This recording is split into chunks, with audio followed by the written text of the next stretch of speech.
Capítulo 9. O poder do perdão. Durante uma das minhas primeiras campanhas evangelísticas, uma pessoa se aproximou de mim e pediu que eu fosse até sua casa para orar por sua mãe. Quando a reunião terminou, eu me dirigi à casa daquela senhora enferma. Ao chegar ali, encontrei uma mulher paralítica, prostrada em uma cama, vítima de uma asma crônica que afetava terrivelmente seus pulmões. Ela estava muito mal, literalmente secando no leito e morrendo aos poucos. Primeiramente falei com ela sobre Jesus e sobre a necessidade de aceitá-lo como Salvador. Em seguida orei e pedi para que ela confessasse os seus pecados e declarasse que aceitava Cristo em seu coração. Finalmente orei por ela, mas senti que a bênção de Deus não havia descido sobre aquela vida. Era estranho o que estava acontecendo. Em oração perguntei ao Senhor o que significava aquilo. Ele me disse que o coração daquela mulher estava cheio de ódio, e se ela não perdoasse, não receberia sua bênção. Após ouvir isso do Senhor, fui direto e objetivo quando lhe perguntei: com quem a senhora está brigada e a quem a senhora não perdoou? Ela me respondeu que não tinha problemas com ninguém, que se dava bem com todo mundo. Percebi que ela estava mentindo. Imediatamente eu lhe disse: a senhora não está dizendo a verdade. Em seguida o Espírito Santo me fez sentir o problema que ela tinha era com uma nora. E decidi então consultar a filha. Quantas noras sua mãe tem? 2. Ela respondeu. E como se chamam? Uma se chama Maria Rosa e a outra Esther. Com essas informações, voltei a falar com a enferma. Como é seu relacionamento com a sua nora Maria Rosa? Maria é um amor. Ela vem me visitar 2 vezes por semana com os meus netos, me traz uma torta. Na realidade é um exemplo de nora, respondeu-me com um sorriso. E como é o seu relacionamento com Esther? Não houve resposta. Insisti 4 vezes. Por fim, com muito esforço, respondeu. Essa aí nem quero chamar pelo nome, é uma víbora. Ela me roubou meu filho e não deixa que meus netos me visitem. Eu a odeio, jamais a perdoarei. Naquele instante, aquela mulher confirmou o que Deus me havia dito. Esforcei-me para que aquela senhora entendesse. Sabe o que estava acontecendo? Sabe o que está ocorrendo? A senhora está morrendo por ter o coração cheio de ódio e de ressentimento. Mas eu não vou perdoar aquela mulher, ela disse. Mesmo que eu morra, respondeu ela, muito irada. Mas Deus está lhe dizendo que a senhora deve perdoar e está morrendo por causa deste ódio. Sinto muito, pastor, eu não posso fazer isto. Eu compreendi. Muitas vezes não é fácil perdoar alguém que nos feriu, que nos fez sofrer tão profundamente. Quantas vezes tenho escutado pessoas contarem as maldades que lhe faziam na infância. Pessoas que foram violentadas, traídas, atacadas, espancadas, humilhadas, abandonadas. Isso lhes causou profundas feridas na alma e no coração. Talvez as pessoas que nos feriram não mereçam o nosso perdão. Porém, nós pecamos muito mais contra Jesus. Mas foi ele quem disse: Pai, perdoa-lhes porque não sabem o que fazem. Lucas 23:34. Então expliquei àquela mulher que o perdão não é um sentimento, é uma decisão. Disse-lhe também que se tivéssemos de sentir para perdoar, nunca perdoaríamos. Esforcei-me muito para ajudá-la e em seguida oramos juntos. Eu segurei sua mão e lhe disse assim, que ela repetisse a seguinte oração comigo. Senhor, eu perdoo Esther. Senhor, eu perdoo Esther em nome de Jesus. Na verdade, ela teve que se esforçar muito para dizer aquilo, mas finalmente conseguiu. Ela repetiu várias vezes: eu perdoo Esther no nome de Jesus. Enquanto ela fazia essa oração, lágrimas começaram a rolar em seu rosto. O Espírito Santo havia entrado naquele coração duro e estava abrandando. Enquanto chorava, ela me disse: sinto como se algo tivesse saído de dentro de mim. Agora, sinto-me em paz e livre. Então a senhora perdoou realmente Esther? Perguntei-lhe. Sim, Eu a perdoei, foi a sua resposta. Depois desse episódio, o milagre da cura aconteceu na vida daquela mulher. Há 3 anos que ela não podia caminhar, mas após minha visita à sua casa, ela se levantou da cama e deu vários passos. Poucos meses depois, ela estava totalmente curada. E todos naquela casa testemunharam o verdadeiro poder do perdão. Assim como nós perdoamos. Perdoa-nos as nossas dívidas, assim como nós perdoamos os nossos devedores. Porque se não perdoardes aos homens as suas ofensas, também vosso Pai Celestial não vos perdoará. Porém, se perdoardes aos homens as suas ofensas, o vosso Pai vos perdoará. Mateus 6,12, 14, 15. Então, se não perdoardes, não sereis perdoados. Se perdoardes, sereis perdoados. Este versículo do Evangelho de Mateus nos ensina quais são as leis espirituais de Deus, cuja observância permite aos homens receber a sua misericórdia e bondade. Muitas vezes não podemos obter os benefícios de Deus. Ou talvez peçamos e não recebamos resposta. Isso se deve ao fato de estarmos falhando nos princípios espirituais que Ele nos deixou em Sua palavra. Analisemos com maior profundidade esta herança de Deus, para que seus múltiplos benefícios possam tornar-se reais em nossa vida. Creio que a oração do Pai Nosso é mais conhecida e repetida na terra. É a mais conhecida, mas também a menos seguida. Analisemos a cláusula que fala do perdão. Perdoa-nos as nossas dívidas. A Bíblia afirma que somos devedores e a nossa dívida é para com Deus. Mas qual foi o preço que Deus estabeleceu para essa dívida que contraímos junto a Ele? Será que podemos pagá-la com dinheiro? Não. O que deve ficar bem claro é que Deus disse que o salário do pecado é a morte. Ele colocou um preço sobre a alma do homem. E se pudéssemos reunir dinheiro suficiente para pagá-la, nós o faríamos.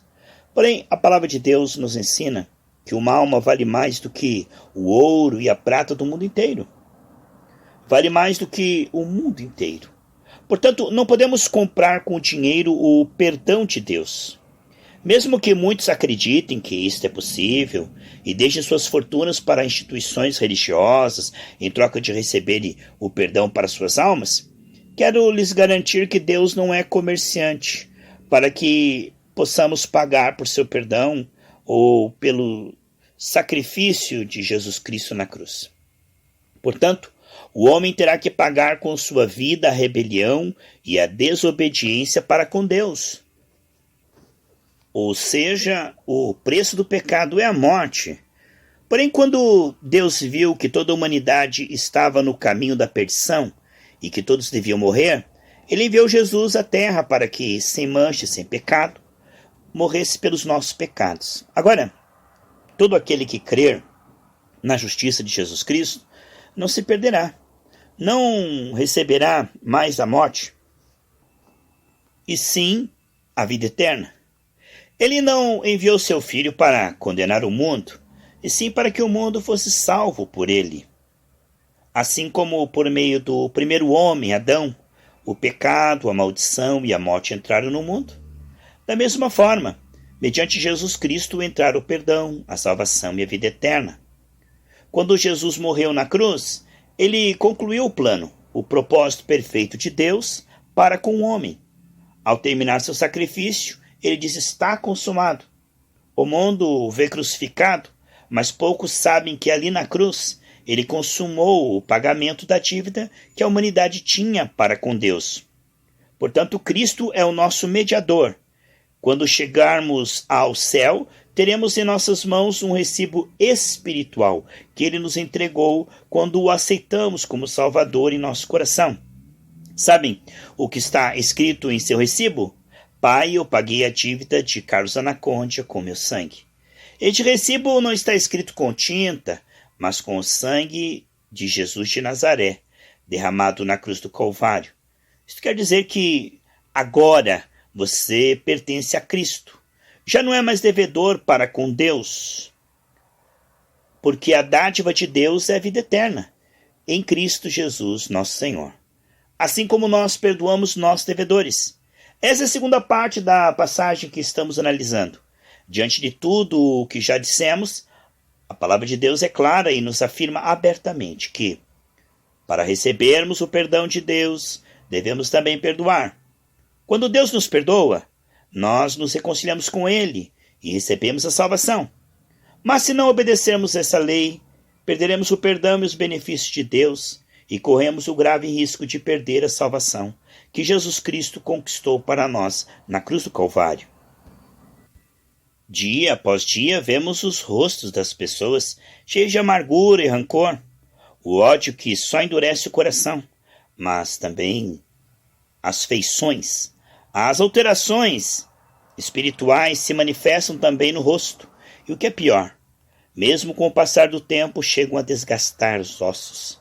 Definitivamente atacam a saúde física. Como diz a Bíblia, enquanto calei os meus pecados, envelheceram os meus ossos. Salmo 32, 2. O ódio e o ressentimento provocam feridas na alma e no coração. Se não as curarmos de forma total, elas sangrarão constantemente. Durante anos, levamos dentro de nós ocultos rancores e desejos de nos vingarmos daqueles que algumas vezes nos fizeram mal. Portanto, se não deixarmos que Deus intervenha e nos cure, essas marcas nunca se apagarão dentro de nós. Cada sentimento de rancor, ódio, ressentimento é uma porta aberta para o diabo. Esses sentimentos produzem, sob o controle do inimigo, diferentes consequências, como o desejo de suicídio, depressões, demências, enfermidades físicas. 70% das pessoas que são levadas para o local de libertação durante as nossas campanhas evangelísticas apresentam problemas de possessão demoníaca. Em sua maioria, os problemas espirituais que elas apresentam devem-se à falta de perdão. Em Efésios, o Senhor nos ensina: irai-vos e não pequeis. Não se ponha o sol sobre a vossa ira, não deis lugar ao diabo. Isso em Efésios 4, 26 e 27. Deus sabe que alguma situação pode nos levar à ira, mas Ele não aceita que esse sentimento perdure durante mais de um dia. Cada noite, antes de nos deitarmos, devemos colocar as nossas contas em dias, tanto com o Senhor como com aquele que temos ofendido ou que nos ofendeu. Se ao longo de nossa vida temos cometido pecado contra Deus, Ele é fiel e justo para nos perdoar.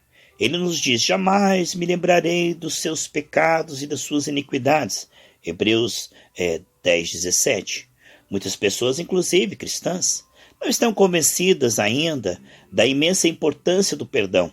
Porém, para Deus, desprezar e não perdoar ao irmão é homicídio. Todo aquele que odeia o seu irmão é homicida. E vós sabeis que nenhum homicida tem a vida eterna, permanente em si. 1 João 3,15. Você pode entender agora o que estou querendo dizer? Deus nos ensina que aquele que diz estar na luz, mas guarda a ira, o ressentimento contra seu irmão, ainda está em trevas. 1 João 2, do 9 ao 11. Mas também ele diz que se amarmos aos nossos irmãos, permanecemos na luz, e ali não há tropeço. Veja bem, querido irmão, não sou eu quem está dizendo isto, é Deus que está dizendo. Em 1 João 4,20, aprendemos que se amarmos a Deus, mas odiarmos o nosso irmão, somos mentirosos. Se o nosso irmão, a quem podemos ver, não amamos, como vamos amar a Deus, a quem não vemos? Daí a razão deste mandamento: quem ama a Deus, ame também a seu irmão. 1 João 4,21. O perdão traz reconciliação. Em várias oportunidades falei com pessoas que não perdoavam a si mesmas por terem tomado decisões erradas e desastrosas, e por terem envolvido em situações lamentáveis ou terem cometido erros na vida. Também encontrei outras com ressentimento para com Deus, porque criam que Ele lhes havia castigado indevidamente. permitindo que elas ficassem doentes ou sofressem infortúnios na vida. O apóstolo Paulo diz o seguinte a respeito do perdão: a quem perdoardes alguma coisa, também eu. E o que eu perdoei, se é que tenho perdoado, por amor de vós, fiz na presença de Cristo, para que não sejamos vencidos por Satanás. 2 Coríntios 2, 10 e 11. Se aqueles que têm feridas e raízes de amargura em seus corações não cumpriram em primeiro lugar, a lei espiritual do perdão, darão vantagens ao diabo, e este abrirá uma porta para os seus planos e ataques. Satanás lança artimanhas e lutas sobre a vida das pessoas que ainda não entregaram tudo ao Senhor, inclusive ódio e rancor. Sabemos que Satanás é aquele que veio para matar, para roubar e destruir, e que nesses últimos tempos ele tem soltado no mundo milhões de demônios para causar inimizade entre as pessoas. Ele tem lançado pais contra filhos, esposo contra esposas, sogras contra noras, amigos contra vizinhos e vizinhos contra vizinhos, porque sabe que se não perdoarmos e ficarmos inimigos uns dos outros, bloquearemos o caminho da bênção de Deus para a nossa vida. O apóstolo Paulo nos ensina em Romanos 5, 10 e 11, pois se nós, quando éramos inimigos, fomos reconciliados com Deus pela morte de seu Filho, muito mais, estando já reconciliados, seremos salvos pela sua vida. Não somente isto, mas também nos gloriamos em Deus, por nosso Senhor Jesus Cristo, por intermédio de quem agora alcançamos a reconciliação.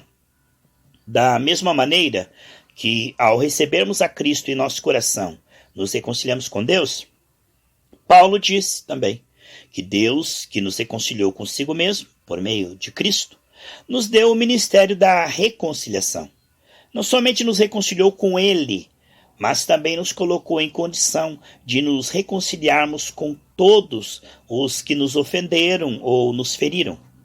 A palavra reconciliação vem do latim reconciliatio e se refere à ação de reconstruir relações quebradas. Está relacionada também com o verbo grego katalate, que significa mudar completamente. Existem vários exemplos de perdão e reconciliação, porém os mais claros foram realizados por Jesus, que perdoou a Judas, a Pedro e aos que o crucificaram ao dizer: Pai, perdoa-lhes porque não sabem o que fazem.